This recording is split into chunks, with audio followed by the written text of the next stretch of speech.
നമസ്കാരം. ചോദ്യപേപ്പറിൽ മത നിന്ന ആരോപിച്ചുകൊണ്ട് പോപ്പുലർ ഫ്രണ്ടിന്റെ പ്രവർത്തകർ കൈവെട്ടിയ തൊടുപുഴ ന്യൂമാൻ കോളേജ് മലയാളം അധ്യാപകൻ പ്രൊഫസർ ടി.ജെ. ജോസഫിന് പ്രധാനമന്ത്രി നരേന്ദ്രമോദി പങ്കെടുക്കുന്ന ചടങ്ങിലേക്ക് ക്ഷണം. കൊച്ചി മറൈൻ ഡ്രൈവിൽ നടക്കുന്ന ബി.ജെ.പി. ശക്തി കേന്ദ്ര പ്രമുഖരുടെ സമ്മേളനത്തിലേക്കാണ് പ്രൊഫസർ ടി.ജെ. ജോസഫിന് ക്ഷണം ലഭിച്ചിരിക്കുന്നത്. എന്തായാലും ടി.ജെ. ജോസഫിന്റെ ക്ഷണം കൊണ്ട് ഈ ഒരു ചടങ്ങിന് വാർത്താ പ്രാധാന്യവും അധികമാണ്. ഇത് ദേശീയ തലത്തിൽ പോലും ശ്രദ്ധ നേടുകയും ചെയ്യും. നമുക്കറിയാം, ഏതാനും ആഴ്ചകൾക്ക് മുൻപാണ് കൈവെട്ട് കേസിലെ ഒന്നാം പ്രതിയായ സവാദിനെ കണ്ണൂരിൽ നിന്നും ദേശീയ അന്വേഷണ ഏജൻസി അറസ്റ്റ് ചെയ്യുന്നത്. 13 വർഷങ്ങൾക്ക് ശേഷമായിരുന്നു ഇത്തരത്തിലുള്ള ഒരു അറസ്റ്റ് ഉണ്ടായത്, അതും ഒന്നാം പ്രതിയെ തന്നെ. 9 വർഷത്തോളം സവാദ് കഴിഞ്ഞതും കേരളത്തിലാണ് എന്നതടക്കമുള്ള ചില റിപ്പോർട്ടുകൾ പുറത്തു വന്നത്. എത്രത്തോളം ഭീകരമാണ് നമ്മുടെ നാടിന്റെ അവസ്ഥ, അല്ലെങ്കിൽ ഭീകരവാദികളെ സംരക്ഷിക്കുന്നതിൽ എങ്ങനെയാണ് കേരളം മുന്നോട്ട് പോകുന്നത് എന്നതിന്റെ കൃത്യമായ ഒരു പ്രതിഫലനം കൂടിയായിരുന്നു.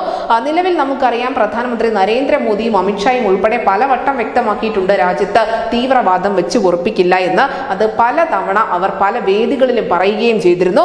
ഇതിന് തൊട്ടു പിന്നാലെയാണ് ഇത്തരത്തിൽ ഈ ഒരു ചടങ്ങിലേക്ക്, മോദിയുടെ ചടങ്ങിലേക്ക് പ്രൊഫസർ ടി.ജെ. ജോസഫിന് ക്ഷണം ലഭിച്ചിരിക്കുന്നത്.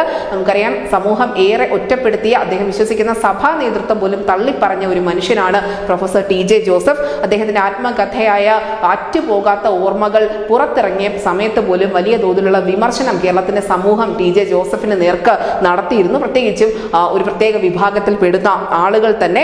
അങ്ങനെ മാനസികമായി ഉലച്ച ഒട്ടനവധി സംഭവങ്ങൾ ഉണ്ടായിട്ടും അതെല്ലാം ഒറ്റയ്ക്ക് നിന്ന് നേരിട്ട പ്രൊഫസർ ടി.ജെ. ജോസഫിന് ഒടുവിൽ ഒരു നീതി കിട്ടി എന്ന നിലയ്ക്കായിരുന്നു സവാദിന്റെ അറസ്റ്റിനെ എല്ലാ മാധ്യമങ്ങളും റിപ്പോർട്ട് ചെയ്തത്.